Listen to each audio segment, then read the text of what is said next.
Hello and welcome to an all-new DC Cast Explosion Network's hub for all things DC Comics related. Let's talk about everything happening in Metropolis, Gotham, and beyond. I'm your host, Hobley. Joining me today is Dylan Blight. Happy to be here to talk about peace and just how many people we have to kill to make that happen. I mean, you're not wrong. Let's make America great. It's a very high number. We're still waiting. Yes, today we're talking about Peacemaker, Season 1, it turns out. In the lead up to Season 2, which is about to kick off next week, which we will be doing after shows for each episode of this second season of Peacemaker. I'll be honest, haven't put much thought into this episode or what we're going to talk about. But we will be doing full spoilers, so we will be freely discussing anything and everything about plot themes in any of the series or season. So if you haven't watched Peacemaker Season 1, go back and watch it. With that said, let's jump into talking about Peacemaker. Have you ever heard of a guy named Peacemaker? No. He is a trained killer. We've got trouble with that maniac. Go! What are you waiting for? That thing better not crap back there. Can't house train an eagle, dude. Not without stealing its soul. Hey, Dad. It's been kind of a rough go for me lately, Dad. You don't say. Somebody shot me, a building fell on me. You let somebody shoot you? It's not the guy invited him to come shoot me, Dad. Pathetic. I thought you were in prison for life. I work for the government. Post office? You think they'd let me out of prison to deliver mail? I don't know. It's the first government job I could think of. I kill people for it, okay? This task force doesn't officially exist, which leaves us on our own. We call our targets butterflies. They are a serious threat to the safety of American citizens. There's something weird going on. You think me and Vigilante are too stupid to notice. Hey, everyone! Which one's me and which one's Eagly? Okay, you're half right, but you score 50% on the test at school. What do you get? A D. School wasn't my bag. It's for dorks. Of course, written by James Gunn, directed by James Gunn. Rosemary Rodriguez, Jody Hill directed episode, Brad Anderson, but mostly it's James Gunn's vision, starring John Cena, Danielle Brooks, Freddie Stromer, Chukwudi Iwuji, Jennifer Holland, Steve Agee, and Robert Patrick. Dylan, you are the more recent of the two of us to have watched the show. What do you think of Peacemaker? Yeah, I had a really good time. I think that a lot of the reason I didn't really watch it is because just my intrigue and the DC universe, or no, the DCEU at the time was just whatever. Like, it was pretty shit. Like, I never watched the Flash movie, like all these. Like, I just thought it was like, I didn't care. So my will to watch stuff that I potentially may have liked was a lot lower. I really liked the Suicide Squad.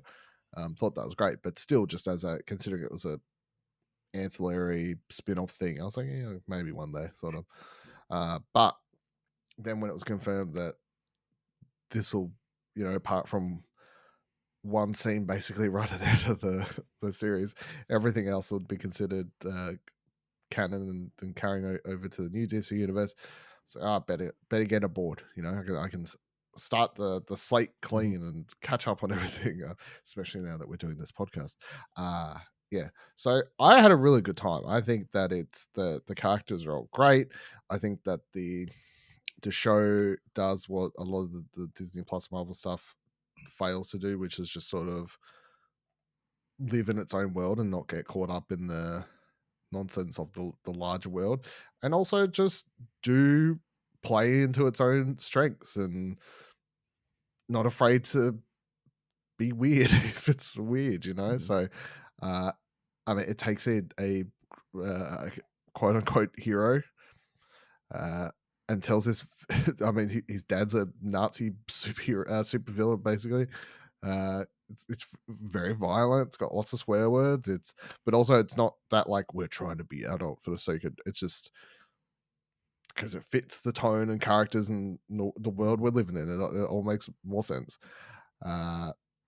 the carryover of the characters from Suicide Squad. Sorry, they were all great. I mean, obviously they were just a fun little side gag of casts in that film, but here all of them get their own little arc, or some a little bit more than others. But you've got budding romance between Peacemaker and apparently James Gunn wants his wife to get with John Cena. I don't know. That's a whatever your kink is, man. Whatever you're into. Whatever you're into. So yeah, I think overall I had a really, really good time. I think the fight scenes were surprisingly good. There's like actual choreography. I think it helps when you have John Cena, because obviously the wrestling background helps with a lot of that element. I mean, when the first episode ends with him in his tidy whities, just having this massive brawl with the woman, and like dives through the wall with her at one point and all that sort of stuff. I was like, okay, what a show. And Eagly is MVP. Yeah, Eagle is pretty great. Yeah, I mean, I watched pretty much week to week as it was coming out. I was kind of on board as soon as the first 3 episodes dropped, all at once. Obviously, we had enjoyed John Cena in the Suicide Squad. Thought Peacemaker was an interesting enough character and like a good foil for, I guess, everybody. But to see what they did with him, taking him from a kind of this one-note joke. I was going to say, he's definitely like a one-note joke character in that film. So yes, and kind of flesh him out. Obviously, you give him the tragic backstory. You have him emotions. You give him a sidekick and vigilante. And this weird, crazy team dynamic, I think, really works. Obviously, all the ensemble is really fantastic. And then you've got this like really crazy plot to go with it. So pretty much after the events of the Suicide Squad, 5 months take place. Peacemaker goes home, but is quickly contacted by Argus with who was it? Mearns is Chuck Woody. Yeah, his character. Then you've got when I started watching as well, I was like, James Gunn's he really does just use it. Like he was like Guardians 3, same cast, whatever. Yeah, then you've got Daniel Brooks' Adebayo, daughter of Amanda of Waller. course. Yeah. Then you got Harcourt and Ikomonos make up the team with they recruit Peacemaker, who either has to join the team or go back to Belle Reeve. Because believe it or not, he was in prison before the offense of Suicide Squad. Crazy. Pretty much they are hunting a bunch of like aliens that are infecting people. I want to say Yerk style, or because that's, I don't know if you know Animorphs. The books, the Yerks would go in people's brains and take over. That's pretty much what butterflies do, except they eat people's brains instead. So they're hunting down this alien races, like kidnapping people's bodies and like trying to take over a lot of political positions and that kind of stuff, and they've got to try and take them all down. But lots of fun twists throughout the show. One, Danielle Brooks' character, Amanda Waller's daughter. That's a cool reveal.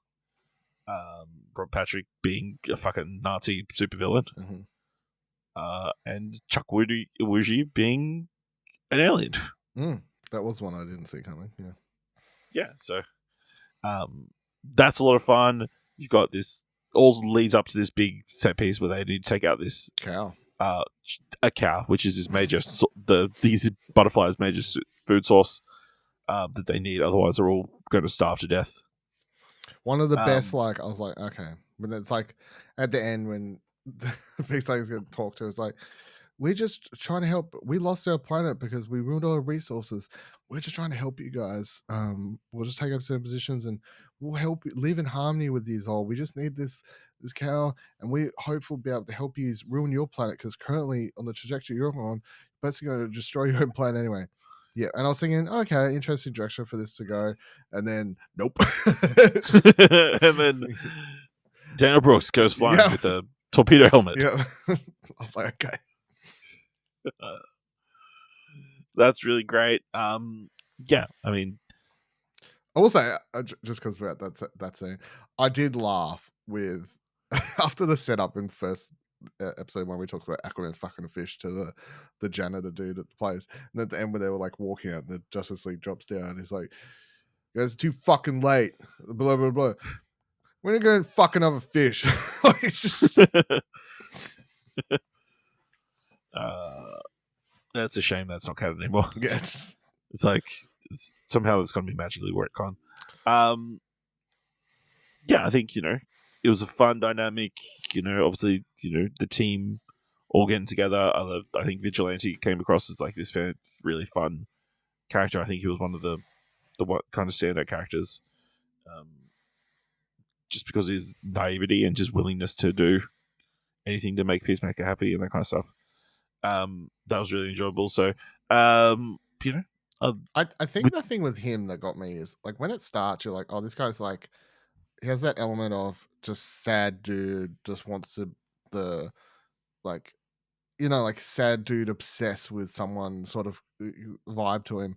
But it's almost like as the show goes on, he doesn't fall into that. He's almost, I don't know, like he's just there's almost like a wholesomeness to his utter violent nonsense. I don't, yeah. Yeah. So that's really enjoyable. Yeah, I mean, it was a fun season, really enjoyable. Obviously we don't need to break note for notes. Obviously, lots of fun cameos. Obviously, Juno Master was a great running character throughout the season. So glad he's coming back for. So glad he's coming back with these Takis. I think it'll be interesting to see, like, what things are you looking forward to in the next season to carry over from the season. I mean, obviously, we've talked about the trailer. They're just going absolutely wild while going to the different universe stuff straight away. And as I said to you when we talked about the trailer, the reason I'm sort of okay with it, even after the fear of how badly Marvel's done with doing that sort of stuff, is the fact that it is all based within story still. Like, it's still based on the whole Peacemaker wants to be a hero. That's set up within this season, and he's going to go there and he gets to go to a universe where he's appreciated as the hero, has the life he wants and all that sort of stuff. So it's not like we're doing alternate universe and then let's write the story around that. It's almost like it started from, again, the character element for him, which I think is exciting stuff. I think the other thing that really intrigues me, the other two things would be the tie-ins, obviously getting to see all the what they call the Justice Squad? No, what they calling themselves? No, Justice Gang. Justice Gang. Yeah, obviously seeing all that, getting to see Nathan Fillion in the MA rating now, like dropping swears and whatever else we'll get from him properly. Because again, I think that, and this is, I think the way to do it right is they're like, Superman, we want to be a family film. We'll bring it back. He's still giving, he's still dropping these fingers to everyone as he's like taking out all the enemies. So they still show that element of his character, but then it's like when you put him in a setting where the rating goes up, well, now it won't feel like a different character. It'll just feel like he's something got it some just so senses happens off. to drop. Yeah, which I think is good. The fact that they're building the DC universe to be able to do that sort of stuff. I think building up more also we'll be able to see Sean Gunn as Maxwell, and however they want to take that character. Obviously, I don't know if they're going to be in it very much. I think it's very much just going to be a very short cameo. No, but I'm excited to see him because obviously we only see a short cameo. We only see a short and I'm presuming they're going to slowly tease to potentially build Maxwell Lord up to be something more within the franchise, and obviously he's usually a villain in the confines of the universe. So, but I would say out of everything that we see in the trailer, the thing I'm most excited to see is actually the Amelia Harcourt stuff, because it seems like she's going to have like a proper big arc to deal with her issues. Yeah, just that gag in the trailer about like the biggest case of toxic masculinity I've ever seen, or whatever, and you expect it to be Peacemaker, but it cuts to her. So. Yeah, that's really good. I'd be interested to see how much of a fallout there is for Daniel Brooks' character, like revealing all of Amanda Waller's shit at the end of last season. Yeah. Like, I mean, in the Creature Commandos, it's revealed that she can't run Task Force X, and that's why the Creature Commandos are put out there. So that'll be interesting to see if, like, because obviously the team kind of very much dissolved. So how they get kind of getting back all together, I guess, is the interesting thing. I think the introduction of Frank Grillo is interesting because he is another one, like from Creature Commandos to Superman. It's a big jump where, slight spoilers for Creature Commandos, he is pretty much left for dead. Last time we see him in Creature Commandos, he's in a hospital bed after a terrible fight with Clayface. Creature Commandos is supposed to be set when? Before? After? I don't know. Yeah, okay. Before. It has to be before because Okay. At some point after that, he becomes Secretary of Defense or whatever in the penthouse, so Pentagon. Yeah, so I guess seeing how he ties in, because obviously he's Peacemaker obviously regrets what he did to his son, but how's Frank Grillo going to actually feel once he comes face to face? What a joke! And then I'm very keen to see Michael Rooker's character this season, who apparently is just hunting Eagly because they got beef. Okay, they got beef. They got beef. So that's what I'm keen to see. But yeah, I'm interested in all the alternate universe stuff. It'll be interesting. Do you reckon in the alternate universe his brother's alive? I mean, you'd assume so, right? That's the whole it's this perfect universe sort of thing, right? Yeah. And then he turns into a douchebag because of it. Yeah. Could be. It'll be interesting. Also, a great chance to bring Robert Patrick back. So I assume they will be. Yeah.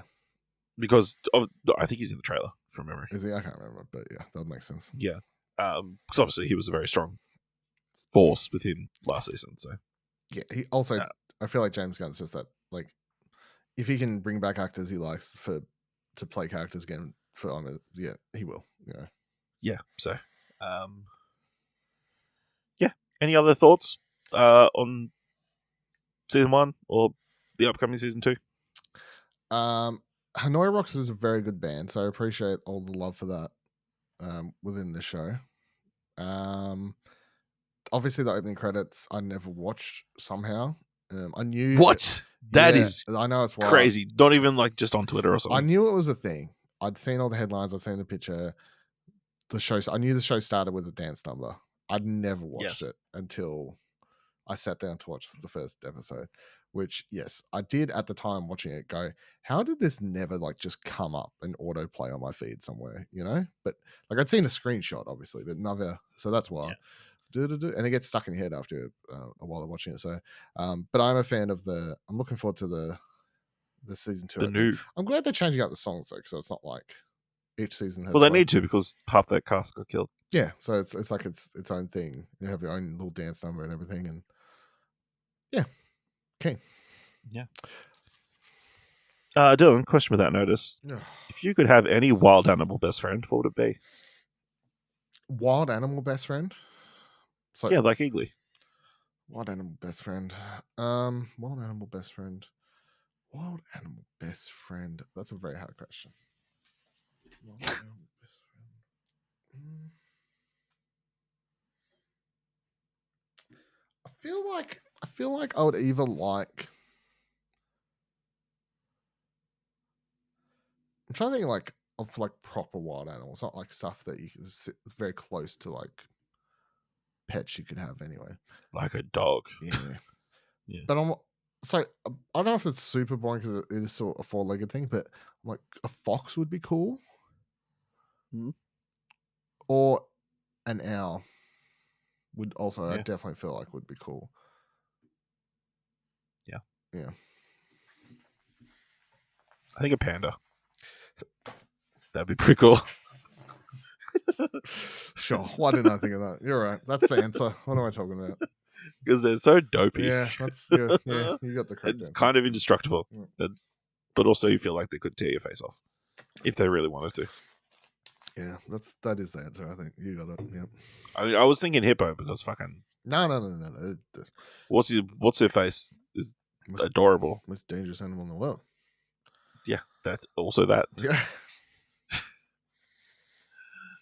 All right, let us know how excited you are to watch Peacemaker Season 2 by letting us know on Blue Sky at explosionnetwork.com or find us on other social media at ExplosionPod. If you want to help us out here at All New DC Cast, leave us a review on Apple Podcasts or on Podchaser and leave us 5 stars. And we leave 5 stars, or just help me about the show. And if you've enjoyed this episode, thoughts worth $1, head on over to our Ko-fi page at explosionnetwork.com/support. Well, join us next week when we kick off our watch of Peacemaker Season 2. Join us next time for another All New DC Cast.